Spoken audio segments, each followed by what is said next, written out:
Well, thank you so much for having me here today. I probably am going to be preaching to the choir to a great extent this morning, but I thought I would kind of take you through my own journey of becoming aware of this dire problem and talk about, as I said, a surprising source of inspiration in addressing climate change. I want to begin my talk today with a story. This is an ancient story from the Celtic tradition, which is an earth-based spirituality. Once upon a time, the animal kingdom gathered for a meeting in a flurry of excitement. There was to be a very special party for a very special guest who was coming to visit them. The very special guest was none other than the goddess herself. And every creature wanted to give her a very special gift. Now, some of the animals had a lot to give and some very little, but off they went to prepare their gifts for only the very, very best would do for the goddess. Hare was very excited, for he dearly loved the goddess. And although he had very little to give, he had a big, generous heart. He was going to give her the very best, finest gift he could find. Hare rushed home to see what he could give to the goddess. He looked everywhere, in the cupboards, under the bed, but there was nothing. Even the larder was almost empty. He had absolutely nothing to give the goddess except for one thing. On the shelf in the larder was a single egg. And that was it. It was the only thing he had left. So Hare gently took the egg out of the larder and lovingly decorated it and took it to the party. Well, Hare was very worried, for all the other animals gave their gifts of gold and silver and precious jewels, and all Hare had was the egg. Eventually, all the gifts had been given, and Hare was the very last. He shyly presented the goddess with the egg. She took it and looked at him, and she could see the true spirit of Hare. And there and then the goddess appointed Hare as her very special animal, because Hare had given away everything he had to his beloved goddess. Now, this story is the mythical basis for the Easter traditions of bunny rabbits and decorated eggs. At some point in my Christian upbringing, I began to wonder what in the world Easter baskets and egg hunts had to do with the death and resurrection of Christ. Well, long story short, it was an accommodation made between the Celts and the conquering Romans, who in the first century of the Common Era brought Christianity to the British Isles. The Celts were not easily conquered, and they were even less willing to give up their fertility rights and symbols in favor of the religion being imposed upon them. And so celebrating the symbols of fertility persists to this day. In the story, the hare, the egg, and the goddess is Ostara, who represents fertility and is also the Celtic name of the spring equinox, which will occur a month from now.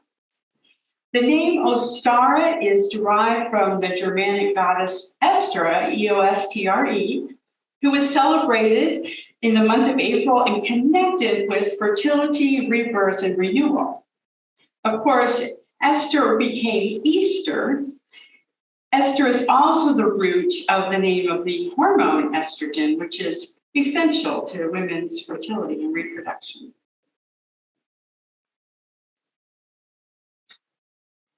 In the Celtic tradition, the hare, the rabbit, is connected with the lunar goddesses and moon phases. And so the date of Easter is determined by the moon cycle each year, namely the first Sunday following the full the full moon that occurs at or near the spring equinox.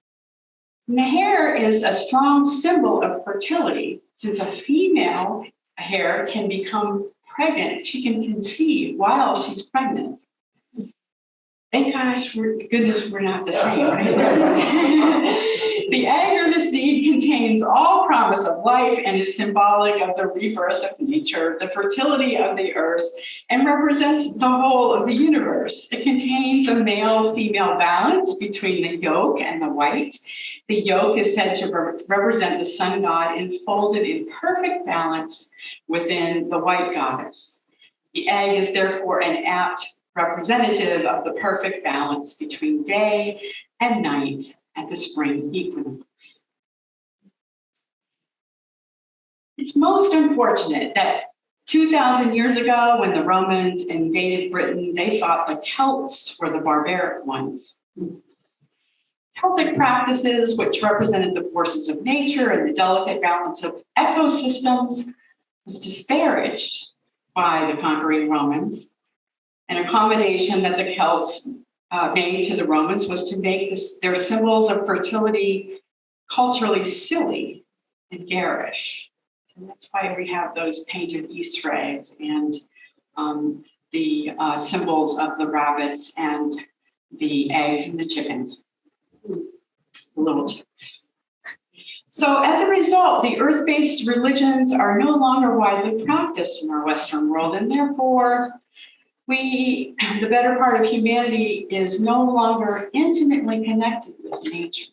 We become more so with every generation as we live in climate-controlled places and we vector from one climate-controlled place to the other, right? We may have an intimate connection with our lawnmower in our garden, but they tend to be, as we will see, problems in themselves. We've lost our deep knowledge of the flora and fauna with which we share this biosphere.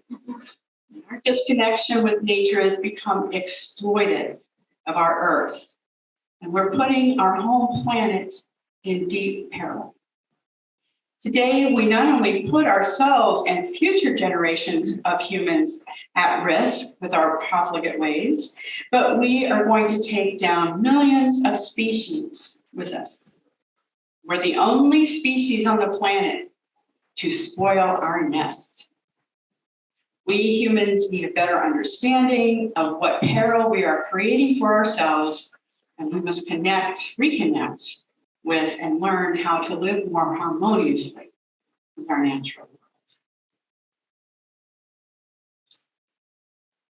Our Unitarian Universalist seventh principle calls us to take care of or to be responsible to this interdependent web of life.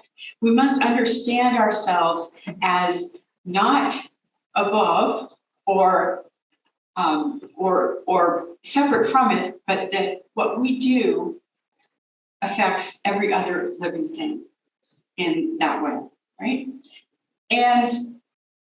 But it not only is an implication for living and being in harmony with other living things, but it also speaks to the hubris of individualism that plagues our human mindset. David Roth he spoke in his song to separation, right? Individualism, the importance and the placing the individual needs above everyone else's. I see so many trucks driving around here with "Don't tread on me," right? First of all, that goes back to the Revolutionary War. Historically, it doesn't really make sense to fly that these days. But anyway, it is this privileging of the individuals, the word that I was looking for. And I think it's a malaise of our time. We wind up with unchecked consumerism as a result. It's a symptom. And it robs our planet of precious resources and pumps an excess of harmful greenhouse gases into our atmosphere. Not only that, but our greed and our short-sightedness and the way that our capitalist system works, it puts people at the margins at risk in ways that are not readily apparent and not readily seen. And also, other species or animals, as I said, suffer our carelessness. We have these mass extinctions, unprecedented in our age. There is a natural tension, too, we have to understand between our first principle and our seventh principle, right? And we need to find for ourselves and us as a faith tradition and a faith movement, Unitarian Universalism, we have to find the balance between those two. The worth and dignity of each individual, which is great, but we can't privilege that over other living things or other people. All right, so I want to tell you about my journey.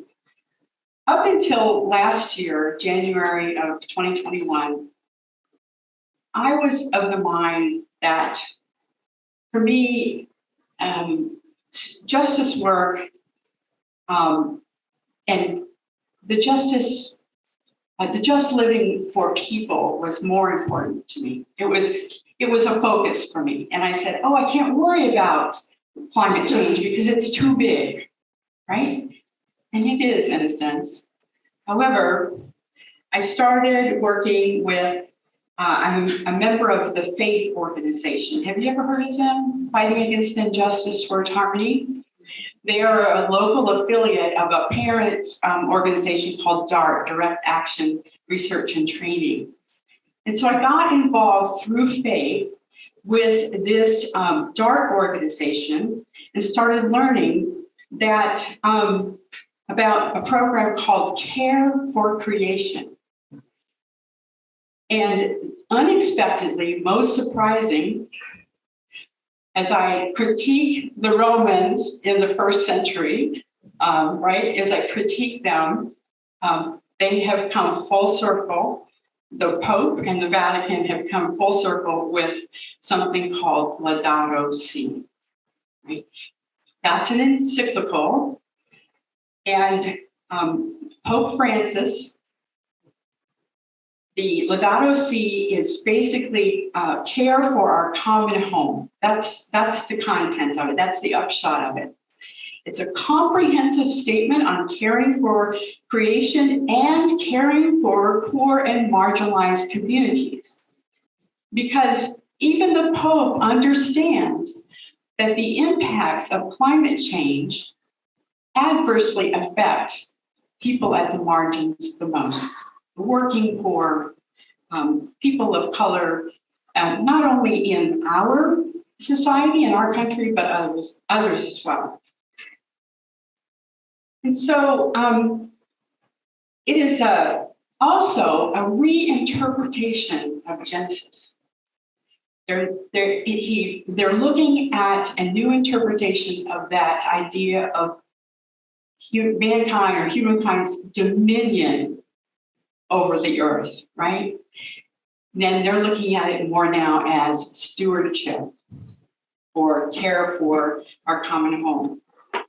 And there are words that speak to humans as custodians of what God has created, and what God has created is a complex, interrelated web of life. Those words are in Laudato Si. And so I think that to that degree, at least, we can agree with that, right? So since January 2021, I've been working with this DART organization, and with a grant, they were given a grant by the Catholic Campaign for Human Development to lay the groundwork for addressing issues of climate and environmental justice at local levels. So all of the DART affiliates, all of those organizations like Faith here in Volusia County every organization that exists in Florida joined in this Care for Creation effort. Now, why is that? Well, one of the most profound symptom of global warming or climate change is sea level rise. And we live on this gigantic peninsula, and we are all affected by it, right? So the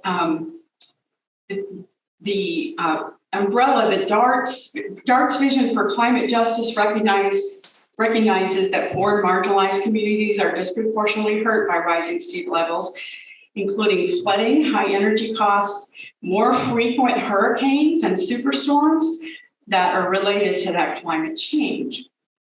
So the goal in the Caring for Creation effort is to empower the local organizations to engage in campaigns that address how local communities are impacted.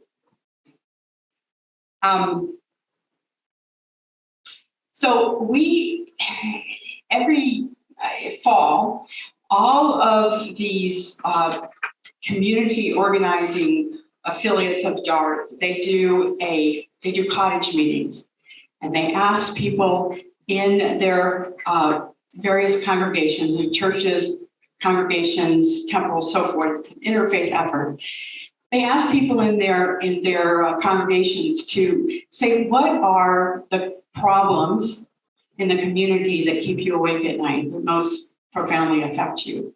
So we asked that question about climate change. And of course, the concepts of climate change are huge, right?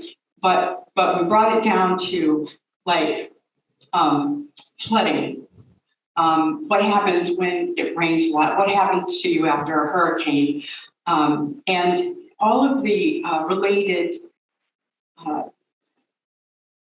kind of events that happen around that. And sure enough, people reported, yes, they were affected by flooding. People in Midtown Daytona Beach, do you know where that is? It's kind of around the ISB area and Bethune-Cookman. Chronic flooding in Midtown. There were people who reported sweeping water out of their house just from a hard rain, right? So it seems to go hand in hand with lower socioeconomic areas, inferior housing, municipalities don't pay attention to the needs of the drainage, the storm runoff, and they don't remediate old, antiquated systems, sewer systems and so forth. And so they are the most profoundly affected. But in terms of the larger problem of global warming, I'm sure you probably know this, but first and foremost, it's our economy and the way that we live our lives globally that creates this dumping of greenhouse gases into our atmosphere. Now, I don't know if you know this, but there are unprecedented levels of carbon dioxide in the air, in the air. And scientists can measure this comparatively by doing ice core. They core down into the ice at the poles, and they can tell how much carbon dioxide is in the atmosphere. And so in 1950, it's varied over 800,000 years, but from 1950 on, the greenhouse gases, or the carbon dioxide levels, had stayed around 180 to 280 parts per million. As of December 2020, the level of carbon dioxide in the atmosphere had risen to 415 parts per million. All right? And so don't let anybody tell you this is temporary. because the multiplying effects of carbon dioxide, it sticks around for 70 years.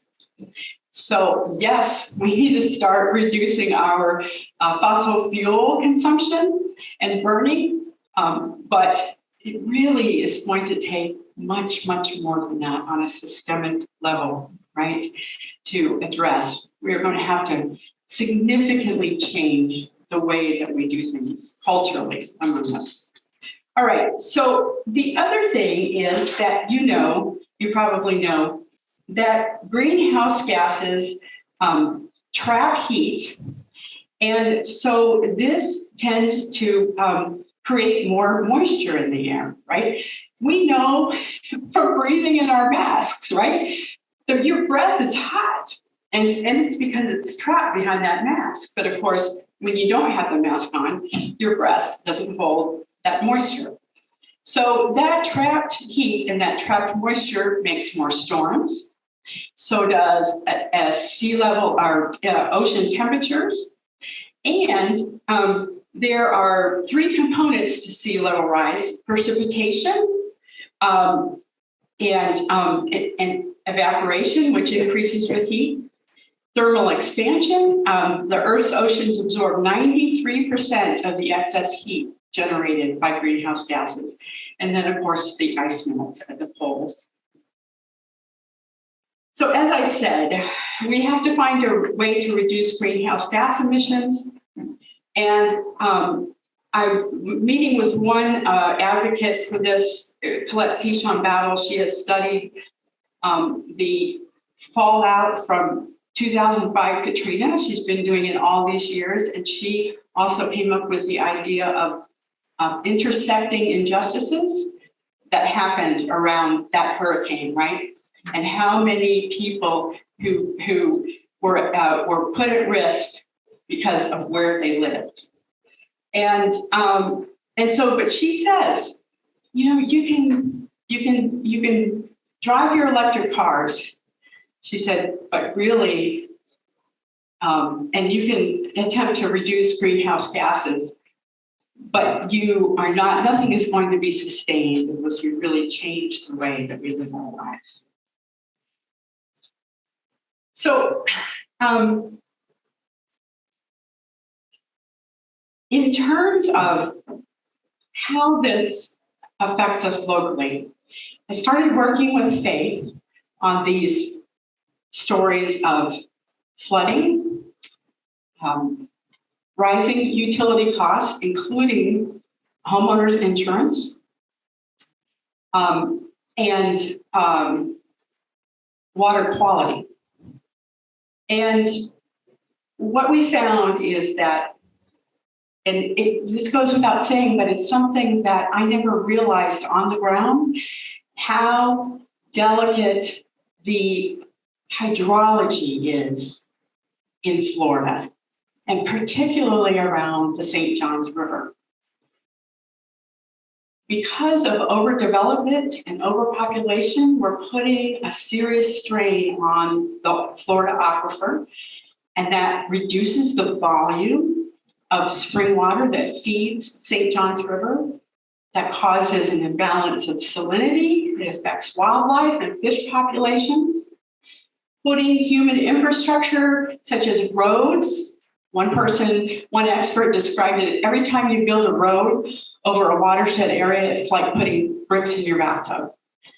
And that runoff creates a problem. So putting that infrastructure, large housing developments on watershed area, reduces the percolation, the natural filtering effect of rainwater that falls on the ground and seeps down and replenishes the aquifer. Because of this displacement, this water runs off. And so now this water runs off and it takes with it fertilizer, pesticides, and it's going right into the Halifax River, which is basically an estuary, a very delicate ecosystem. How many of you knew about these canals that they just carry water right out into the Halifax untreated. How many of you do that? Yeah, I had no idea until I started studying this stuff and seeing how this ultimately does affect just living in this county, right? Did you know that that runoff of fertilizer is and the excess heat, it creates algae blooms in our creeks and rivers, right? And that's actually cyanobacteria, which is toxic. It's fatal to small animals. And you know that cyanobacteria is a big problem. And of course it kills, the algae kills the river grasses because it blocks the light. And so who's affected? What creature's affected? Yeah, absolutely, the manatees.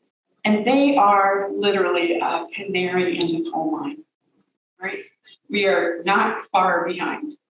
So we talked about the flooding problem, storm runoff, inadequate storm drainage systems. These are all things that, while we are not going to solve this climate change problem globally overnight, we can address these things locally. We can certainly be a voice for those who can't speak for themselves to those that can do something about it, namely our city officials, our county officials.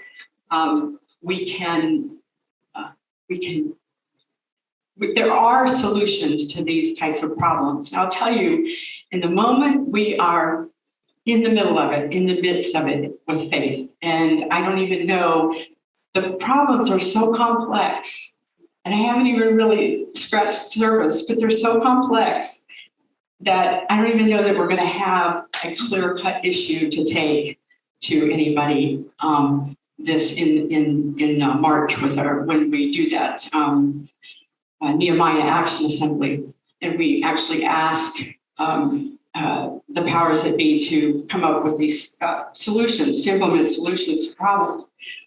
So while we may not have that, we continue to work on it. And you may, like with your climate change rally, the rally, okay, bringing awareness, right? And there may be other ways in which you try to solve these problems locally. But what it comes down to, the bottom line for me is that as a Unitarian Universalist, I've been trading a well-manicured lawn for manatees, right? And this is not right. And this is not the way that we are called to be in this world as Unitarian Universalists.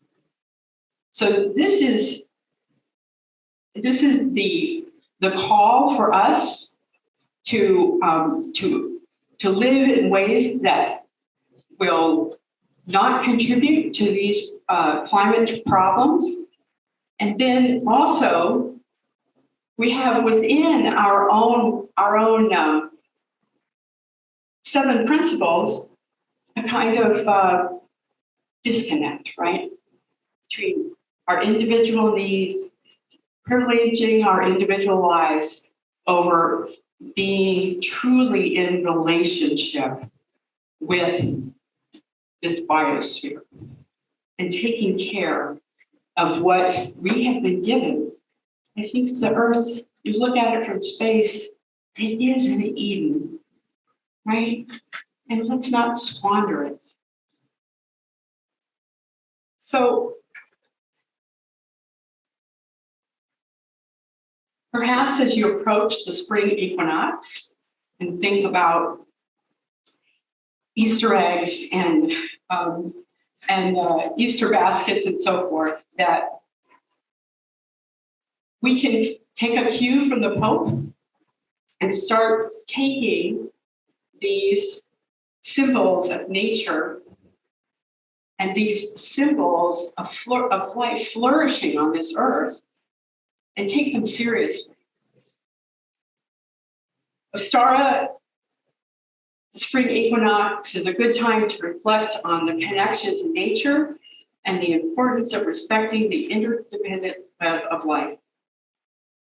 So let us imagine, just imagine, there are some folks who, in earnest, pagans, who would be honoring the goddess Ostara at this time of year, but let us at least imagine her as the symbol of flourishing of all living in this web of life. Let us honor and uphold the delicate balance of earth, air, and sea, and our place within it. And let us be responsible as stewards, not domineers of this jewel of a place.